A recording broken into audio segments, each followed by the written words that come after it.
why I really like working with vets specifically, and I, at least so far, have not expanded beyond vets, is because there's a whole lot of layers to dealing with the professional aspects of being a working parent and specifically being a clinical medicine working person.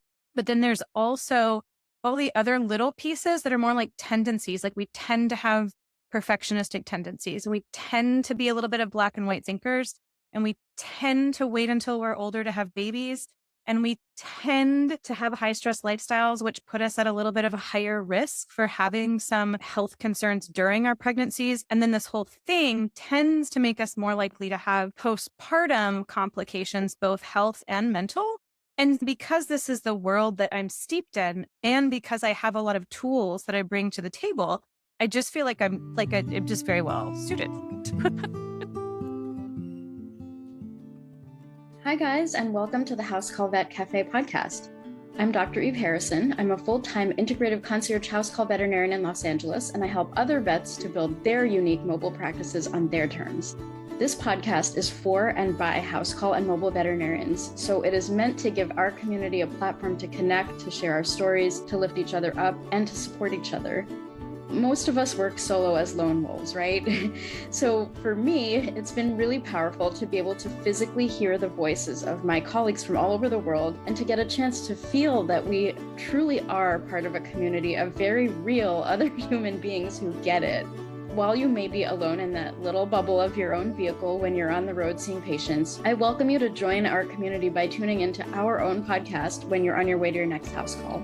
Whether you're a super experienced house call vet with 30 years of experience, you're a brand new prospective house call vet just looking to get started, or you're house call curious, there will be something for you in this podcast. Each episode, you will hear interviews from other mobile veterinarians just like yourself who are doing unique and innovative things, vets who are sharing their stories, their struggles and challenges, and you can also look forward to hearing valuable information and perspectives from specialists and experts outside of our micro niche. And finally, if becoming a house call veterinarian is something that you've been thinking about exploring, or you're looking for some extra support getting your own mobile practice to feel more profitable and sustainable for you, check out the information in the show notes about my course and our above and beyond supportive private community for members only, plus our monthly group coaching sessions within the House Call Vet Academy. You can also check out my free public Facebook group, which is also called the House Call Vet Cafe, the same name as this podcast, and which is a warm and cozy community for mobile vets to support each other in professional and personal development, in creative entrepreneurship, and in friendship. So thank you guys for spending time with me today. Let's dive into the episode. Hey everyone, we have an amazing guest today that I've been really excited about speaking with for a while. And I think you guys will be really excited to hear this episode too. I'm like really getting ahead of myself here because it's like I'm already planning out like a 2-part, 3-part episode. This is going to be so good. So anyway, who do we have with us? We have the amazing Dr. Emily Yunker, DVM, CVMRT, CVH Doula, who is a vet and a mom and a whole lot more. She works full-time in rehabilitation and integrative medicine while still sometimes working in ER medicine. She's also the Veterinarian Doula, a role that has her working with moms who are vets everywhere from fertility and conception planning through those first rough weeks back at work, and especially in the weeks immediately before and after birth. The connecting strand in everything she does is holistic wellness, consideration for the whole being within the context of their environment and their relationships. It works for professionals, families, animals, workplaces, politics, and everything. Welcome, Emily. You're a phenomenal human being, and we've been following each other for a while, and I'm just so excited that we're finally having this conversation, and I wanted to welcome you to the show. Thanks, Eve. I'm so excited to be here. Like, I've done quite a few interviews, but there's very few where I feel like almost any topic is on the table, and like, let's just see where this goes. Yeah. I mean, we're going to go deep. We're going to ask anything and everything. And this is going to be a good one, guys. Like, get ready. So to start with, can you tell me what is your favorite snack to eat in the car when you're on the way either to work with a veterinarian in the doula context or when you're on the way to doing rehab and integrative work? What is your snack of choice? Yeah. So I'm really spoiled. My husband is a really passionate traditional cook, and he makes me breakfast every morning, and I take it with me. And it's always a little bit of a surprise what's going to be in there, but there's usually backyard chicken eggs that have been boiled and some kind of fruit that I can eat with my fingers. So berries or a handful of nuts or something like that. And so, like, my breakfast is really lovely, and it's definitely my favorite thing I eat in the car. God, that is divine. And it's like a breakfast made with love by your husband and like you have chickens. Oh, I didn't even know you had backyard Okay, chicken. so they're actually not my chickens. They are my neighbor's chickens, to be clear. Beautiful. Someday. They will. Mini backyard chickens. That is the sweetest thing ever. Oh my God. That is like the magical start to the morning. Highly envious. Thank you for sharing that. That's absolutely divine. Can you tell me a little bit about how you started your unique journey of working with veterinary moms as a doula, and also how you weave all of this holistic work into your practice and your practice as a doula as well? And like, what was your journey like to get there? This is so unique. And like on that note, like I've gotten to know a lot of end of life doulas these days, but it's been a while since I don't know that I've ever had, a friendship with a birth doula or like a beginning of life doula, and how interesting that is in our veterinary space because of how often it is we have the opposite, right? Yeah, it's interesting. So I've got like 5 side tangents. So I'm going to try to like make this make sense. The word doula just is like a Greek derivation of the word slave, and it applied specifically to a female helper within a family structure. And it was used kind of starting in the late 70s was when it was first used by, it was actually a midwife, but she was teaching other people how to show up for women in birth. And Mm. she used the term doula. And by the time we got to the 90s, it was pretty darn well established as a paid profession where you could be a professional birth attendant who was not a baby catcher. And that is actually really distinct. And then there was a long time where this existed as a thing, but it was like, do you pay for somebody for this or not? And who needs this person and who doesn't? And what's the difference between a doula and a midwife? And finally, we got to like, I don't know, 2015 or something. And it seems like something kind of clicked into place. And suddenly people were like, oh, I think I understand the role of this person. And at the time, it was still pretty specific to birth, someone who would physically be present in the birthing room that was hired independently by the woman who was not a medical professional. So they were there to meet her physical and emotional needs, not her medical needs. Now, it didn't take long after that. And in some of these things, they were concurrently happening just at different levels. The term doula and the role of the doula already expanded beyond that. Even before it was really recognized in the general public, it was already expanding well beyond a labor support person. It had to do with showing up for a woman in the postpartum phase, because frankly, that is in a lot of situations harder than the birth. And most people don't realize that. And then Mhm. the combination of showing up for somebody in the postpartum and being there at the birth almost immediately led to the understanding of a need for a bereavement doula. So this is surrounding child loss. Oh my God. How Yeah. close they are. Wow. Wow. And then that extended into what we call a full spectrum doula, who is present at any point during a pregnancy when there's a loss, whether that loss is an intentional choice and that person is choosing to end that, or whether that is an unplanned, unforeseen event. And then it sort of skips some stuff in the middle. But because of the existence of a full spectrum doula and a bereavement doula, it very much just became, well, of course, it makes sense to have this at the other end of life too, for the older people, adults who are crossing the other threshold out the other side. And there's just so much overlap that at first they were the same people. They were people who trained as birth doulas and full spectrum doulas who then felt a calling towards end of life care and palliative care and things like that. And it's only been more recently, like really just the last less than a decade, I think, that you could actually specifically take trainings to be a death doula. That was a separate path than being a birth doula. So they've just been intertwined the whole time. And that's because there's such an intersection here. this transformation, this passageway that happens, and this intersection between all these like medical and professional and legal parts of life with like the emotional needs of the person and the family. And it's so complicated. And so having someone who's literally there just to be like, I will help smooth the edges on this. And it is my profession to help you smooth the edges on this feels very obvious, I think, to anybody through either one of those things. But, it's interesting because if you haven't been through either one of those things, you haven't had someone really close to you go through the passageway of death, or you haven't frankly been through the birth experience and the early parenting experience, you just don't know. You don't know what you don't know. And that is definitely going full circle. That is definitely how I got into this. Okay. So I had two paths simultaneously happening. One of them was intentional. The other one is just the product of life, right? So I wanted to be a veterinarian from the time I was a little child. I actually eventually, even this is a parenting story, eventually I remembered the exact impetus that started it off. It took me a while to remember what it was, though. I just remember the family story being that when I was like 3 or 4, I walked up to my mom and I was like, is there such thing as a doctor for animals? Because that is what I want to be. And she's like, yes, that is called a veterinarian.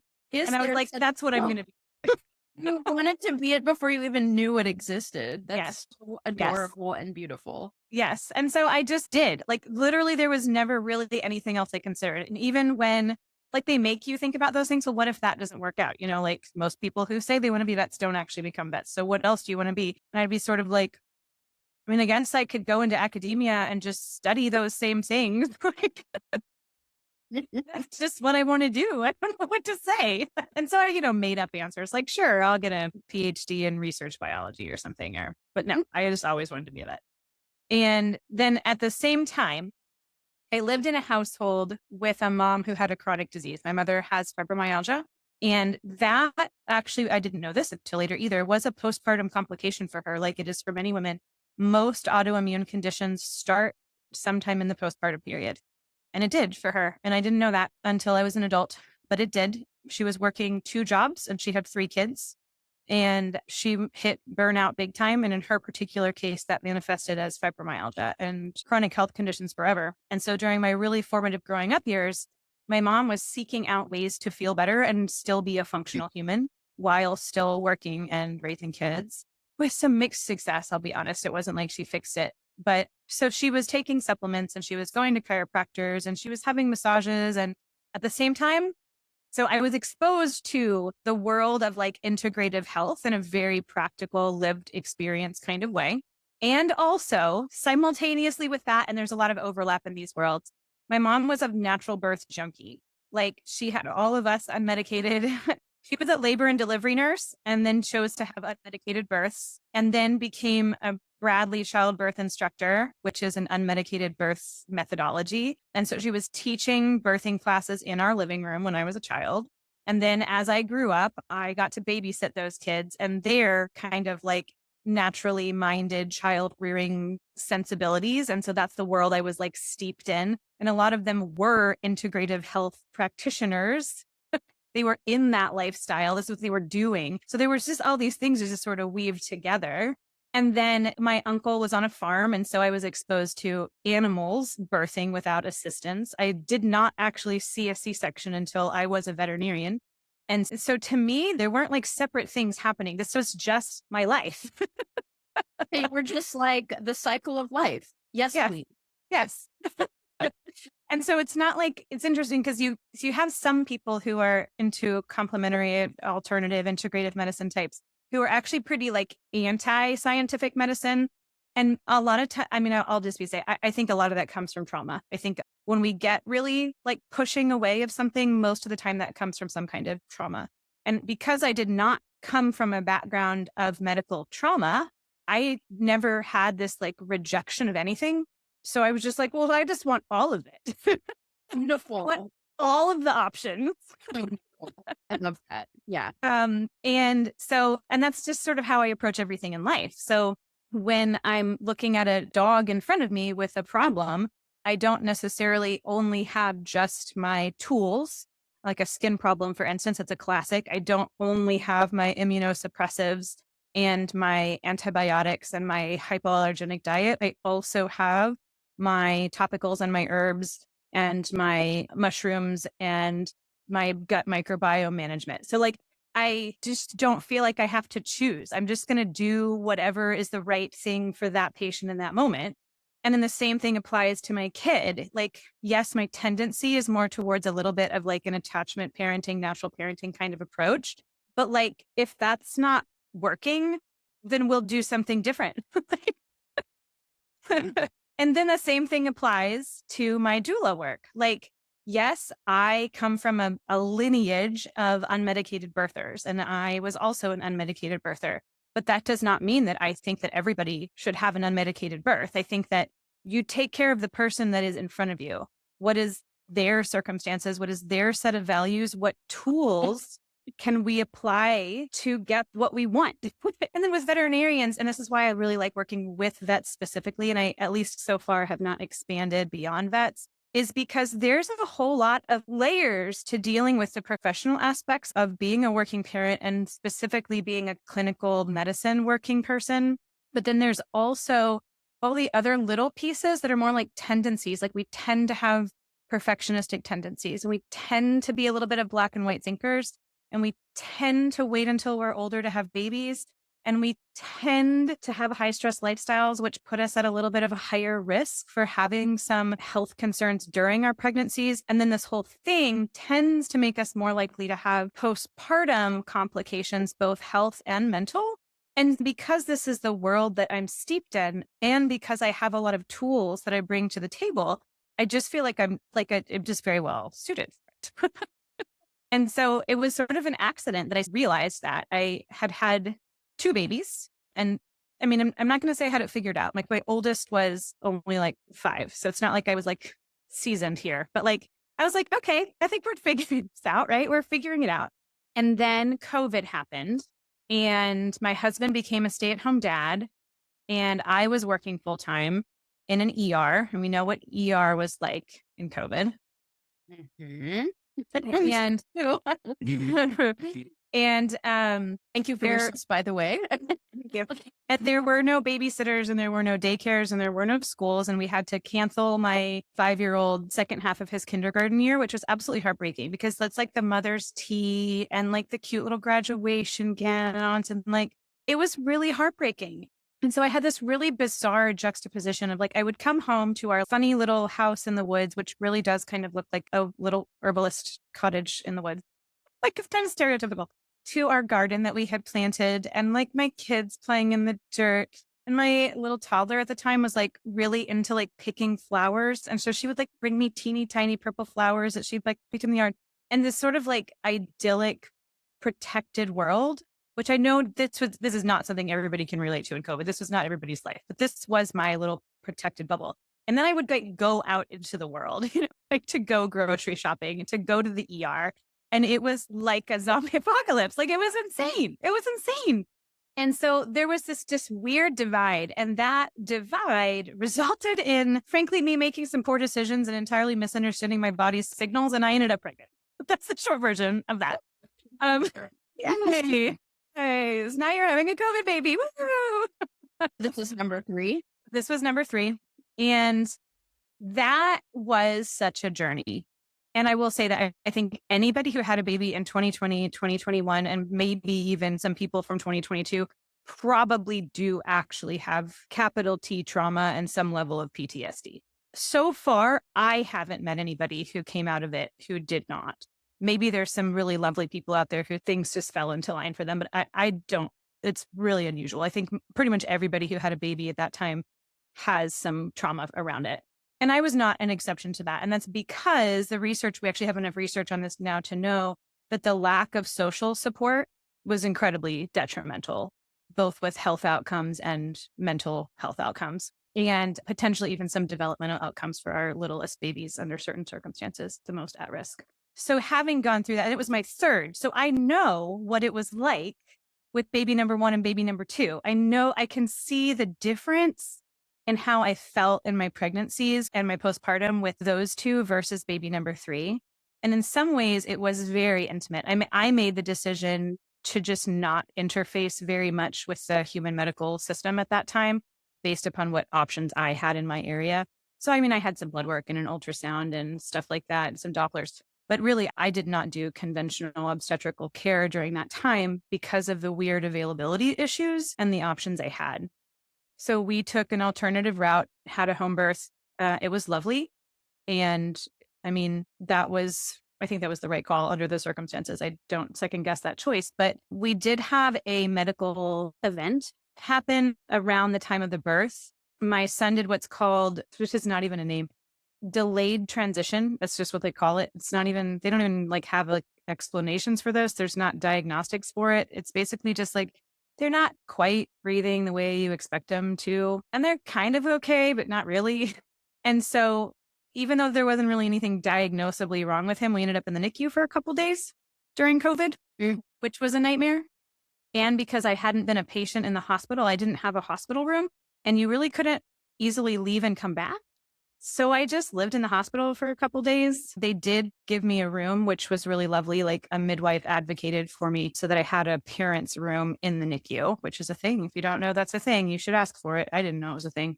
And so I was physically in the hospital, but like I spent something like 21 hours a day sitting upright in a chair in the NICU, starting the day I had a baby and going for 2 days, which was really not ideal. Just be clear. Even when you have an uncomplicated vaginal birth, that's just not ideal. And I didn't have anybody looking after me. So there was no nurses taking my blood pressure. There was no one refilling my water bottle. There was no one asking me if I needed pain meds because I wasn't a patient. I was basically on my own. And so when we came back home from the hospital and we were both given a, clean bill of health and told to just proceed with life, I knew that I was going to need a little bit more support than that. And I had already set myself up for about as supported as a postpartum as I could pull off during that time. I really couldn't hire a professional. Sadly, that just wasn't really a thing. But I did have my parents come into town, and then my husband's mom came into town after that. And don't get me wrong, we do not have perfect family dynamics, but it was better than nothing. And my husband, I mentioned he was already the stay-at-home parent, so he was home the whole time. And so I was never alone with my children ever for weeks on end. And I didn't need to be alone in the middle of the night. Now, I actually was, because by this point I was a third-time parent and I knew how to handle all that stuff. And I didn't really feel like I needed middle of the night support, but I had it if I wanted it. And I also had, I already had my postpartum journal set up. I had my postpartum Facebook support group set up. I had my best friend, who's an MD, as a side note, regularly checking in with me. And she'd been there right up to the day I gave birth. But unfortunately, we had guessed wrong on when baby would arrive. And so she wasn't there for the dramatic part. Of course, she wasn't there for the dramatic part.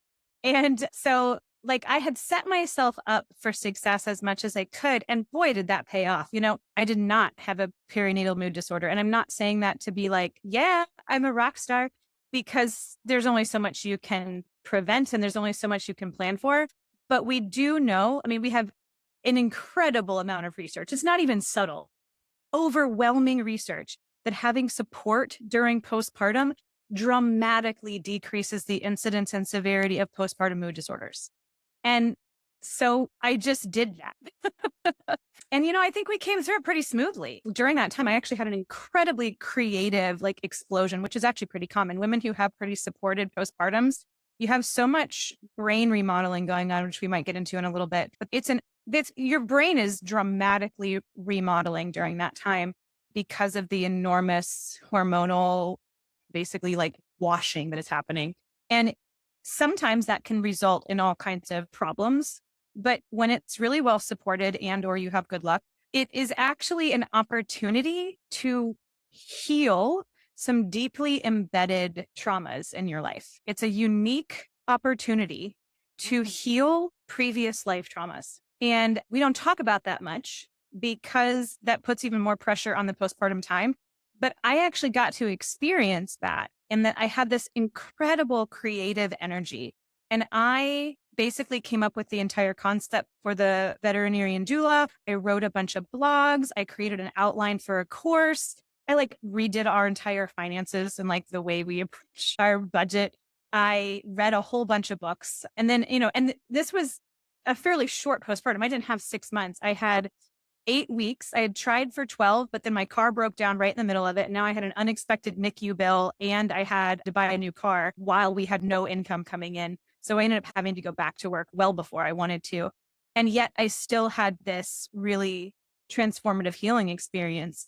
And so basically what I realized was that the reason my outcomes were good is because I knew what the hell I was doing. And I was like, wouldn't it be amazing if other people knew what they were doing? So what do I wish I had known the first time around that I know now? And how can I somehow make this common knowledge so that people are going into parenting for the first time or potentially even the second time, understanding what kind of support they need and how to get it? And I mean, that's really why the veterinarian doula exists as what I do. So that is my journey. Not Wow. the short version. That's the long version. Oh, I didn't ask for the short version. I wanted the long version. And that was fantastic. I'm sort of like speechless, like what string to pull from this, like where to go from here, because it's like, it's beautiful. There's so much wisdom in there. And Hi, my name is Jonathan Lau. I'm the founder of O3 Vets. One of the challenges of being a mobile veterinarian is that you have a more limited toolbox to draw from. At O3 Vets, we put a powerful tool into your toolbox by providing ozone therapy equipment designed specifically to help the mobile veterinarian treat those tough cases. Ozone works as a redox molecule to help decrease inflammation and improve cellular communication. This has an incredibly beneficial effect on a variety of conditions, as demonstrated through the hundreds of scientific studies available. If you would like to join thousands of veterinarians who've experienced the power of ozone therapy, you can visit o3vets.com or call us at 517-925-8148. If you mention this ad, you'll get access to our online training course with the purchase of your ozone equipment. and like, thank you for sharing about the trauma, capital T trauma, like you said, that about, the kind of the perinatal experience during 2020 and the pandemic. I think that needs to be validated for a lot of people. And I think the fact that you said it, like, I hope our listeners feel like you're not alone. Like, this was a traumatic experience. The pandemic itself was traumatic, but let alone having a baby and having to make decisions about, do I vaccinate while I'm pregnant with this vaccine that has been out for 5 seconds? Or do I isolate? Do I go into the hospital? Like, is the NICU okay? Am I okay to be in the NICU? Is my baby going to be okay? What if I get COVID during like then the lack of availability and just the whole system shutting down basically and not being on top of its shit, if you will. So I'm really, really glad that you mentioned that, because I think that's really important for us to discuss and for people to have validated and heard if their experience is anything like that. And then I also find it incredibly fascinating what you said about this sort of neuroplasticity that happens in the perinatal or like immediately after birth of the brain being rewired. And it reminded me quite a bit of some of the work that I've been doing lately in the psychedelic healing space. Of course, always in legal environments and legal contexts. But there's a concept, I'm not sure if you've heard of it before, specifically with like psilocybin is the context that I've kind of come into this sort of like exposure to this context and the healing of trauma work that you can do while your brain is so open and changing and everything is just different, and you can revisit these old traumas and maybe actually heal them in that space. But there's a concept called REBUS, REBUS. It's like not a real acronym. It stands for Relaxed Beliefs Under Psychedelics. So it's like not a true acronym. It's like a abbreviated. Basically what it means is like your brain is so neuroplastic that the ideas that you held on to that, like, for example, the world is not a safe place, you might, or some concept that you've internalized from a childhood trauma or any trauma in your life, that you might be holding on to a story that now affects your future decisions about how you move through the world, right? With psychedelic medicines, mushrooms and, peyote and cactus and all these kind of indigenous medicines that have been used by indigenous people and are now kind of coming a little bit more into the mainstream of like almost like mental health and healing for depression and like PTSD and trauma and all this stuff.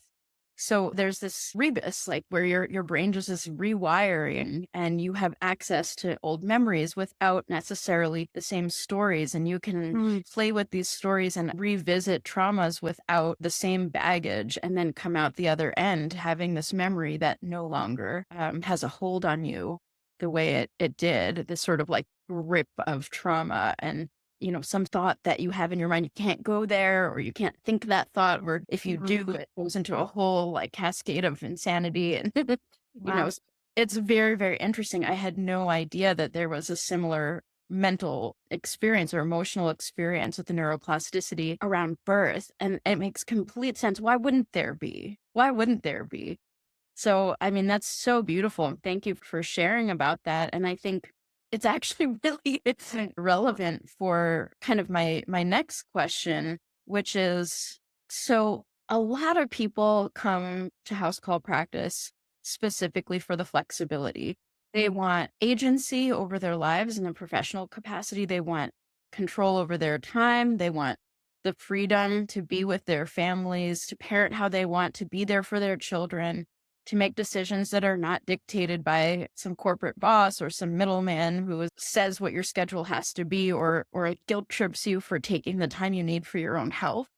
So people feel, in general, I would say 75% of the people that come to me seeking to start a house call practice or maybe to revamp the practice, it's because they are either moving into motherhood or parenthood, or they are already parents and looking Wow. to be able to like live the life that they want and have agency in their parenthood, their motherhood, and their stewardship for their family. And so my question for you is, I know you're kind of on the brink of that decision. We had a conversation a while back about maybe starting some sort of concierge practice, maybe house call, maybe not, maybe telemedicine. Like you had some really, really cool ideas, and we had a conversation about it.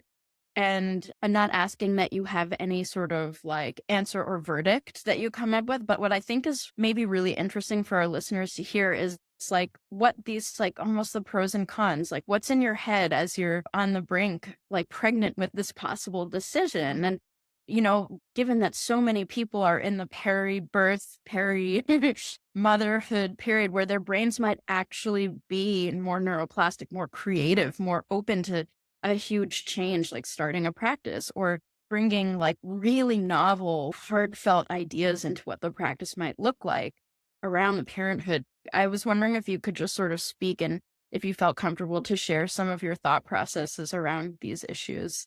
Yeah. So, I mean, I will say I had no idea that like 75% of the people who come to you are sort of in this intersection of motherhood and veterinary medicine. I did not realize that. That Big makes so into much sense to me, though. So much sense, because on the flip side of that, I would say 75% of my clients are either house call or relief, not working as full-time associates. And that is actually in stark contrast to the general population of associate veterinarians who are still having babies. So I think that there is a subset here who are realizing that something needs to change and they're thinking about that intersection. And then there's another set of people who are entirely blind to the possibilities. It hasn't occurred to them yet. Yeah. And those people are, I mean, gosh, I'm like really overgeneralizing here, but I mean, I think this is real. And I think that your audience will understand where I'm going with this. There are people who are pretty strongly bought into the system, whatever the system is, the academic system, the medical system, the economic system, the political system. And they get really good about playing the system to win. Or you don't get very good at it, and then they kind of feel screwed by the system. And veterinarians, in order to get through our academic process, are pretty damn good at playing the system. Like otherwise we wouldn't have been able to pull this off. And some of us are aware that we're playing in the system, even if we don't really buy into the system. And other people are really fully bought in. And the people who are never really bought in, they're just like, well, I have to have the DVM to do what I need to do. So that's what I'm going to do. Those people remain pretty open to possibilities. They're the ones who are more likely to pursue entrepreneurship. They're the ones who are more comfortable with risk taking by nature. And they are kind of always looking for what's the next best thing. They never really feel like they're settled ever. And then you have the other group of people who really thought that what they wanted was associateship and then potentially ownership, but maybe even they're not even sure if they want to do ownership. They just want to be a vet. They want to be a vet in the way that they imagined being a vet, and that is what they want. And statistically, that group will either find a practice that works for them, or they will get really incredibly burned out and have major problems. And the recent survey data coming out about retaining veterinary professionals really shows that for associates, this is different if you're a tech or a CSR or a practice manager, but for associates, what they need is to feel like they have opportunity for advancement and they need flexibility. And you know what? Most of them are not particularly wanting to leave their jobs. They like the predictability of their jobs. They need to be able to have their personal life work. Okay. So then there's the population that apparently you and I work with. And they are kind of like, this is not the best way of doing this. And I think I would like to find a better way of doing this. And I am okay with finding people who are experts at this and investing in them. And so these are people who, I mean, frankly, who are willing to pay for us, and not everybody is. And so I think we have a particular subpopulation of people who want more and are open to possibilities instead of just trying to work within the system, which interestingly, I did not know was going to be who I was working with. I thought that I was going to be working with people in their late 20s and early 30s who were associates in large practices. And that is mentally what I had prepared for. And that is what all my marketing was geared towards. And that is not who is showing up.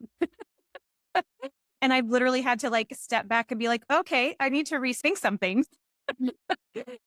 And that's great. I mean, but it is interesting. And so it's actually by working with my clients that obviously I'm kind of a out of the box thinker, but I've always kind of assumed that the best path for me was being an associate.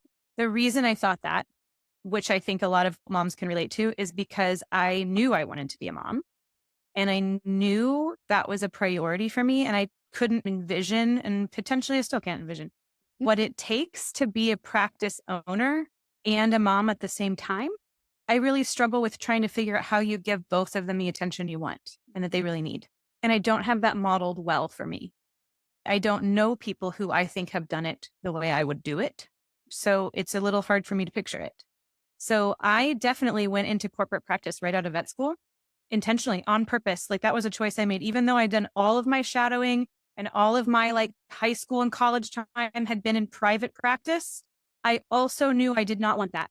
I was like, you people are burned out. You have no lives. You work 80 hours a week. I do not want that. I want to clock out at the end of the day and go home. And so I signed up for corporate practice and I picked the one that at the time had the best benefits package that actually included some short-term disability insurance, which not very many did at that time. I mean, it hasn't been that long. It's only been 10 years, 11 years, but that sure feels like a long time ago. The industry has changed a lot in that time. And I still worked a lot of hours, but like I was done when I was done. I wasn't on call. I wasn't called in for extra shifts and I had good benefits.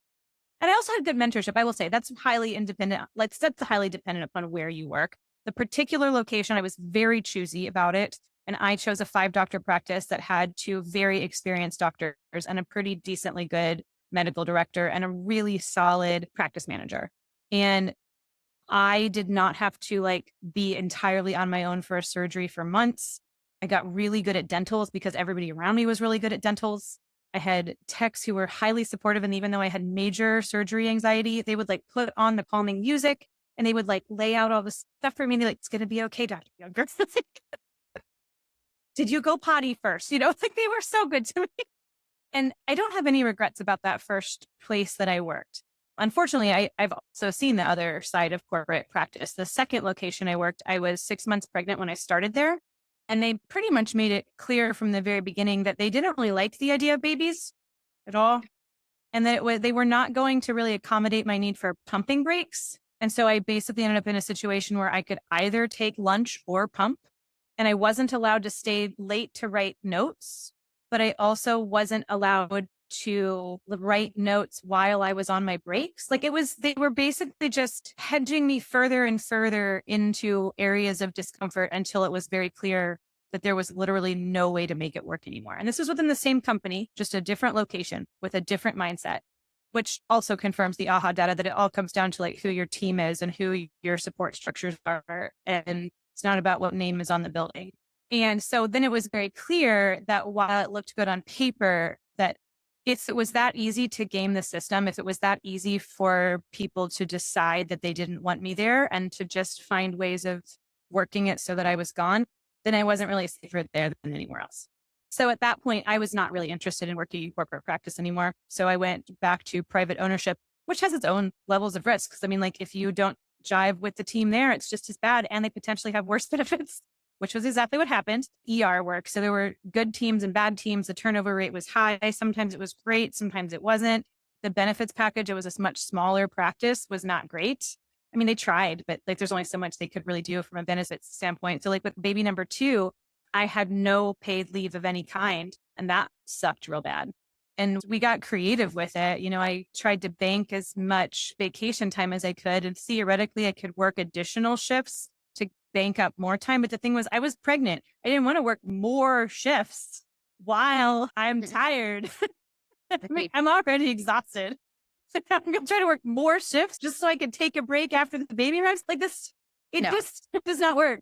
So, but they tried, and I'm still with that practice. So it's not like it wasn't the only determining factor, but it sure would be nice to have more benefits. And by the time baby number 3 came around, we have short-term disability available, and that was nice. So I banked some vacation time because nobody was traveling during COVID anyway. And I had my short-term disability, and that went nice. And I was coming to and from a practice that was really supportive of me as an individual and offered a whole lot of flexibility. And I will say is about as family friendly as you can get without a daycare on site. That would be even better, maybe someday. But so like, I think that for me, if I felt like I had to choose between flexibility and the risks of being on my own, I would probably choose the flexibility and being on my own. But in my case, I've been lucky enough to find a practice that allows me to have quite a bit of flexibility without needing to go out on my own. And so that is a harder call for me than it is a lot of people. And I found a practice that lets me do a lot of the integrative things that I want to do because I'm in a rehabby world. And rehab is by nature integrative. And then I just add in even more things to some of my additional stuff I do. And so like, I don't feel like I have to leave to get what I want for the most part, except that, as you and I have discussed, integrative medicine has to have a completely different way of coming up with like a fee structure. Like it's just not even the same. And the challenge that I'm having right now with getting paid for my time in integrative practice is real. It's real. And so that's the part where I'm like, I honestly don't know if I can make this work with the kind of overhead that I have as an associate in a brick and mortar. Like, I don't know if I can make this work. And so there is a growing tension. If I want to imagine the practice I want, I may have to drop having a building. And as someone who's always had a building, that feels really big. So that's sort of an insight as to like the process going on in my head and like why that call is easier for some people than others, I think, and then why it's hard for some people compared to others. Like, what kind of medicine do you want to practice? What do you need to practice it? And how do you balance that with what kind of income you need or want to make and what kind of life you have outside of work? How do you find the blend for those things? And it's just very individual. Yeah.